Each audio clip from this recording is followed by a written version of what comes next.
يا أيها الذين آمنوا إذا نودي للصلاة من يوم الجمعة فاسعوا إلى ذكر الله وذروا البيع ذلكم خير لكم إن كنتم تعلمون. Bismillah, Assalamualaikum warahmatullahi wabarakatuh.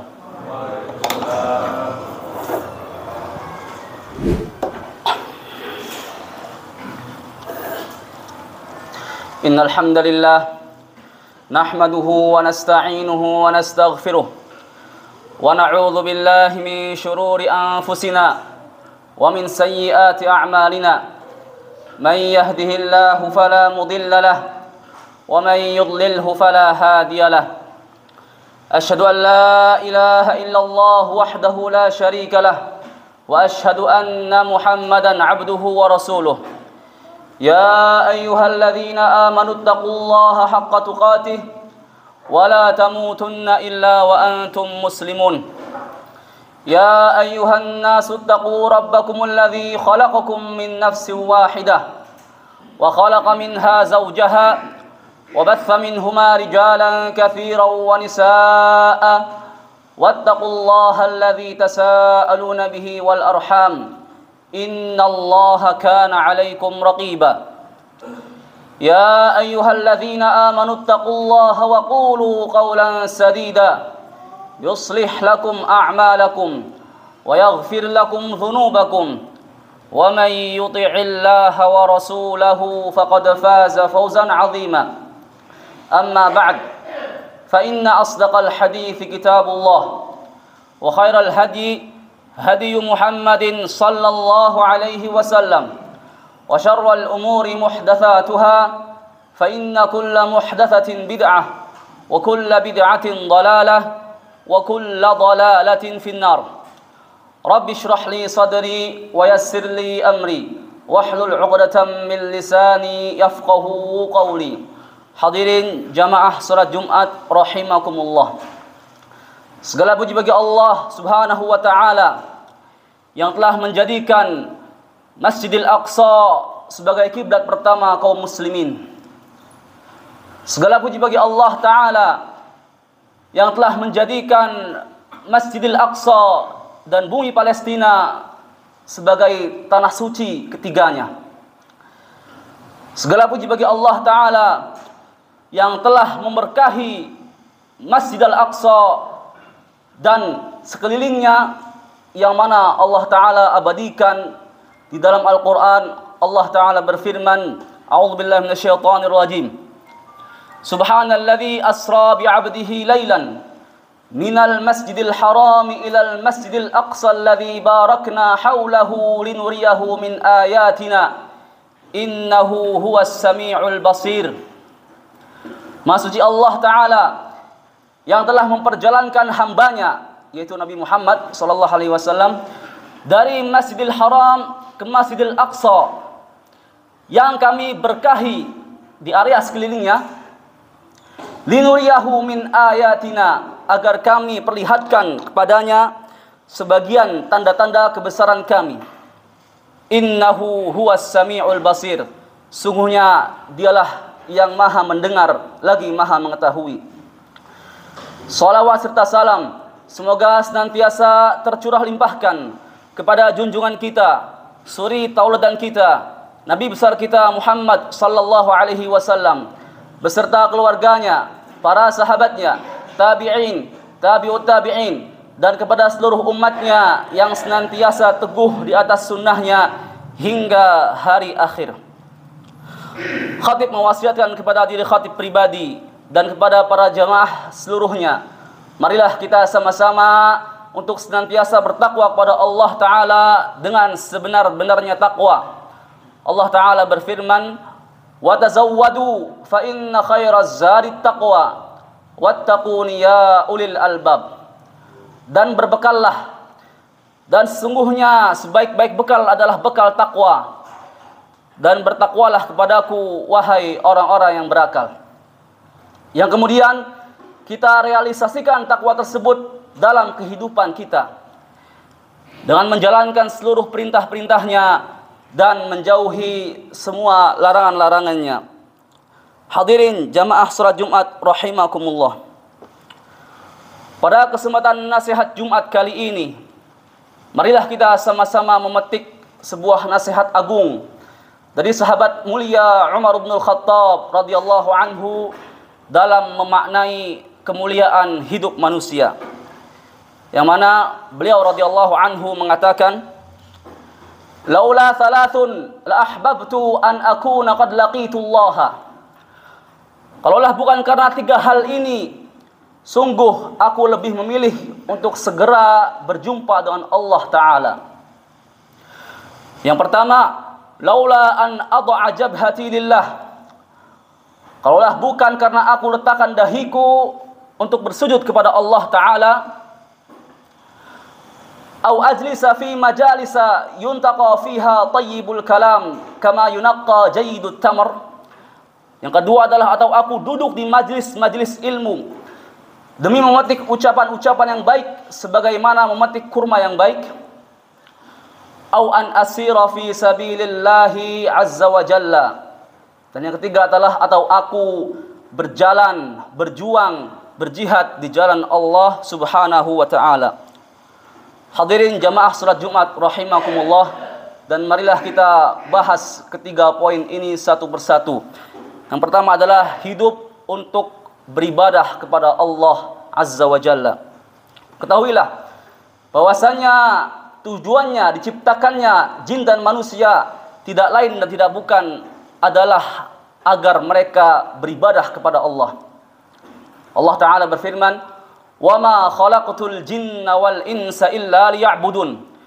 Dan tidaklah aku ciptakan jin dan manusia melainkan agar mereka beribadah kepadaku. Salat menjadi pembeda antara seorang muslim dan seorang yang kafir. Rasulullah sallallahu alaihi wasallam bersabda, "Al-ahdu alladhi bainana wa bainahumus shalah. Faman tarakaha faqad kafar." Perjanjian pembatas antara kita dan mereka adalah salat. Maka barang siapa yang meninggalkannya, maka sungguh ia telah kufur.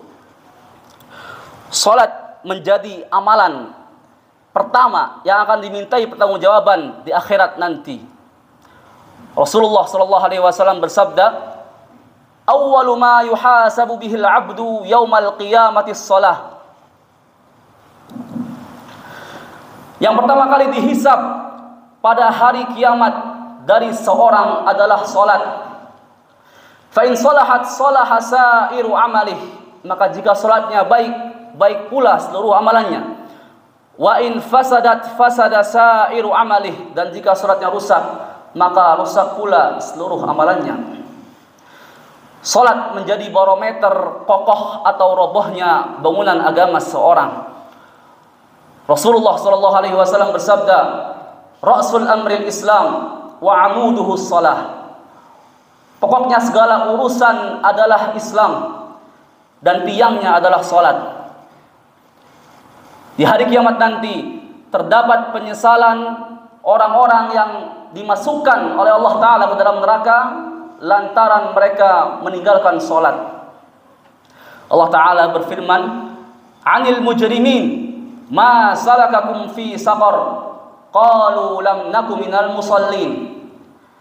Tentang keadaan orang-orang yang berdusta, orang-orang yang mujrim. Tentang keadaan orang-orang yang berdosa. Ma salakakum fi saqar. Apa gerangan yang memasukkan kalian ke dalam neraka saqar? Mereka menjawab, kami dahulu bukanlah termasuk kepada orang-orang yang mengerjakan salat. Hadirin jamaah salat Jumat rahimakumullah. Poin yang kedua adalah hidup untuk meningkatkan kualitas diri seorang muslim dengan menuntut ilmu. Menuntut ilmu hukumnya adalah wajib, wabil khusus ilmu yang hukumnya adalah fardu ain, yaitu ilmu tentang agama Islam. Rasulullah sallallahu alaihi wasallam bersabda, " Talabul ilmi fariidatun ala kulli muslimin." Menuntut ilmu adalah wajib hukumnya bagi seluruh orang Islam. Al-Imam Ibnu Hajar Al-Asqalani rahimahullah mengatakan dalam menjelaskan firman Allah Ta'ala, wa qur rabbi zidni ilma, yang artinya, wahai Tuhanku, tambahkanlah kepadaku ilmu. Beliau mengatakan, wal muradu bil ilmi al ilmu syar'i. Adapun yang dimaksud dengan ilmu di sini adalah ilmu syar'i, alladhi yufidu ma'rifata ma yajibu 'alal mukallafi min amri ibadatihi wa muamalatihi, yaitu ilmu yang menjadikan seorang hamba mengetahui kewajiban-kewajibannya berupa ibadahnya dan muamalahnya. Wal ilmu billahi wa sifatihi, dan juga ilmu tentang Allah dan sifat-sifatnya. Wa ma yajibu lahu minal qiyami bi amrihi wa tanzihihi 'anil naqaisi, dan juga apa saja yang menjadi haknya ketika ia beribadah kepada Allah Subhanahu wa taala dan mensucikannya dari berbagai kekurangan. Allah Ta'ala akan mengangkat derajat orang-orang yang berilmu beberapa derajat. Allah Ta'ala berfirman, yarfa'illahu alladhina amanu minkum walladhina utul ilma darajat. Niscaya Allah Ta'ala akan mengangkat derajat orang-orang yang beriman di antara kamu dan orang-orang yang diberi ilmu beberapa derajat. Menuntut ilmu adalah salah satu cara agar kita masuk ke dalam surga Allah Ta'ala. Rasulullah SAW bersabda, man salaka tariqan yaltamisu fihi ilman sahhalallahu lahu bihi tariqan ilal jannah. Barang siapa yang menempuh suatu jalan untuk menuntut ilmu, maka Allah Ta'ala akan mudahkan baginya jalan untuk menuju surga. Hadirin jamaah salat Jumat rahimakumullah. Dan poin yang terakhir, poin yang ketiga adalah hidup untuk perjuangan dengan berjihad di jalan Allah Ta'ala. Allah Ta'ala berfirman, wajahidu fillahi haqqa jihadih, dan berjihadlah kamu di jalan Allah Ta'ala dengan sebenar-benarnya jihad. Jihad adalah istilah syar'i dalam agama Islam, yang mana kebanyakan masyarakat pada umumnya mungkin fobia dengan kata jihad. Padahal jihad merupakan jalan para sahabat dan tabi'in terdahulu dalam berdakwah serta menyebarkan agama Islam ini. Al-Imam Al-Auza'i rahimahullah mengatakan, khamsun kana 'alaiha ashabu Muhammadin sallallahu alaihi wasallam wattabi'una lahum bi ihsan. Ada 5 kebaikan yang senantiasa dipegang erat oleh para sahabat dan para tabi'in yang senantiasa mengikutinya dengan baik.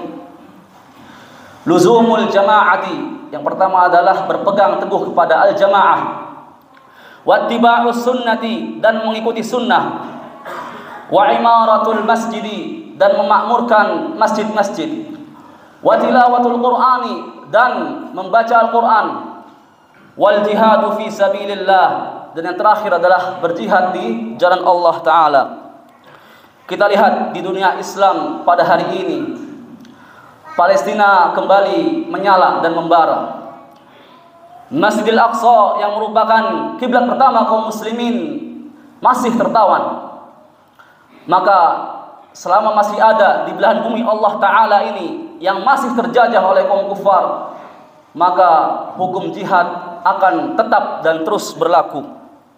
Rasulullah SAW bersabda, wal jihadu madin mundu an ba'athanillahu azza wa jalla ila an yuqatila akhiru ummatid dajjal la yubtiluhu juru jairin wala adlu adilin. Dan jihad akan senantiasa berlangsung sejak Allah Ta'ala mengutusku hingga umatku yang terakhir akan memerangi Dajjal. Ia tak akan dihentikan oleh kezaliman orang yang zalim ataupun keadilan orang yang adil.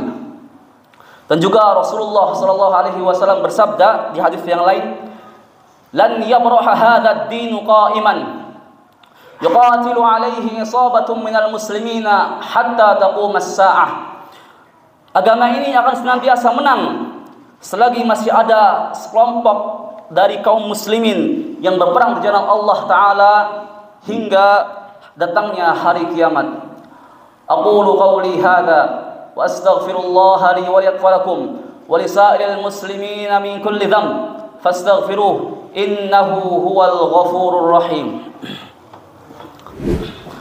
Alhamdulillahi ala ihsanih wa syukru lahu ala taufiqihi wa amtinanihi wa asyhadu an la ilaha illallah wahdahu la syarika lahu ta'ziman li sya'nih wa asyhadu anna Muhammadan 'abduhu wa rasuluhu ad-da'i ila ridwanih sallallahu alaihi wa ala alihi wa ashabihi wa man tabi'a bihadyihi ila yaumi liqa'ihi amma ba'd. Hadirin jamaah salat Jumat rahimakumullah. Negeri Palestina memiliki keutamaan tersendiri di lubuk hati kaum muslimin.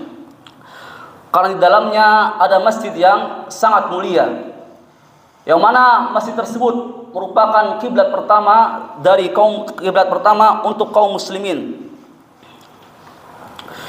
Yang insya Allah pada khatib kedua ini, khatib akan menyebutkan 3 keutamaan Baitul Maqdis dan Masjidil Aqsa.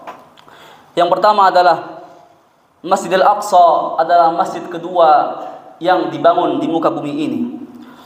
Masjidil Aqsa adalah masjid kedua yang ada di bumi ini setelah Masjidil Haram. Dari Abu Dzar radhiyallahu anhu mengatakan, "Qultu ya Rasulullah, ayyu masjidin wudi'a awwala?" Aku bertanya, wahai Rasulullah, masjid apakah yang dibangun pertama kali? Masjid manakah yang dibangun pertama kali? Qala al-Masjidul Haram.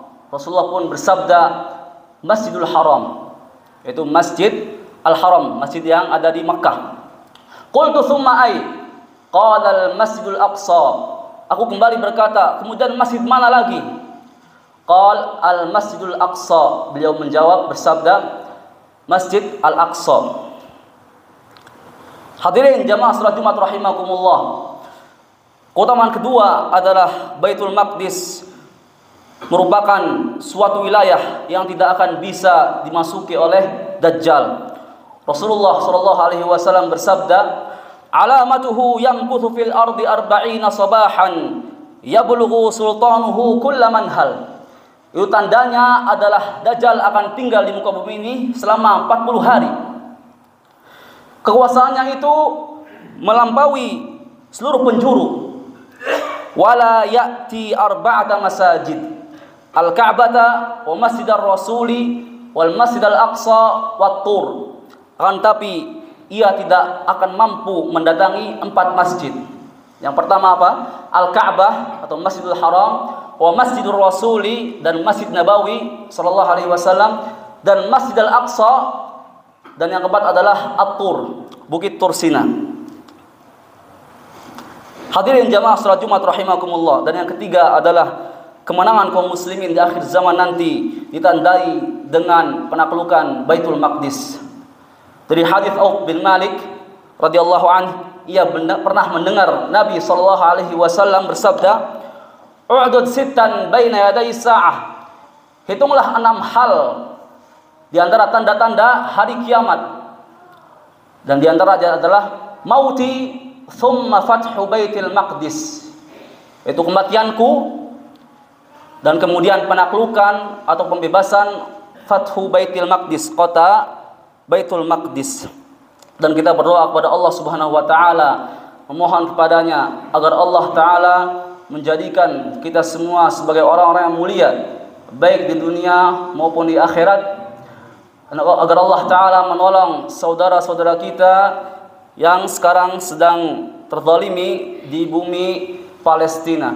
Innallaha wa malaikatahu yusalluna 'alan nabi, ya ayyuhalladzina amanu sallu 'alaihi wa sallimu taslima. Allahumma salli 'ala Muhammad wa 'ala ali Muhammad wa sallim tasliman katsira. Allahumma ighfir للمسلمين والمسلمات والمؤمنين والمؤمنات الأحياء منكم والأموات إنك سميع قريب مجيب الدعوات يا قاضي الحاجات. اللهم ارض عن الخلفاء الراشدين أبي بكر وعمر وعثمان وعلي وعن سائر الصحب الكرام ومن تبعهم بإحسان وعنا معهم بجودك وكرمك يا منان. اللهم آمنا في أوطاننا وأصلح ووفق ولاة أمرنا واجعل ولايتنا في من خافك واتقاك واتبعك رضاك يا رب العالمين. اللهم انصر إخواننا المسلمين في فلسطين، اللهم تقبل شهداءهم، اللهم اشف مرضاهم وداوي جرحاهم، اللهم كن لهم ولا تكن عليهم. اللهم انصر المجاهدين في فلسطين، اللهم وحد صفوفهم واجمع كلمتهم على الحق يا حي يا قيوم. اللهم أغثنا، اللهم أغثنا، اللهم أغثنا، اللهم اسق غيثا مغيثا مريعا نافعا غير ضار عاجلا غير آجل. اللهم اسق عبادك وبهائمك، اللهم انشر رحمتك، اللهم انشر رحمتك واحيي بلدك الميت. ربنا آتنا في الدنيا حسنة وفي الآخرة حسنة وقنا عذاب النار. عباد الله، إن الله يأمر بالعدل والإحسان وإيتاء ذي القربى وينهى عن الفحشاء والمنكر والبغي يعظكم لعلكم تذكرون. فاذكروا الله العظيم يذكركم واشكروه على نعمه يزدكم ولذكر الله أكبر والله يعلم ما تصنعون. أقم الصلاة.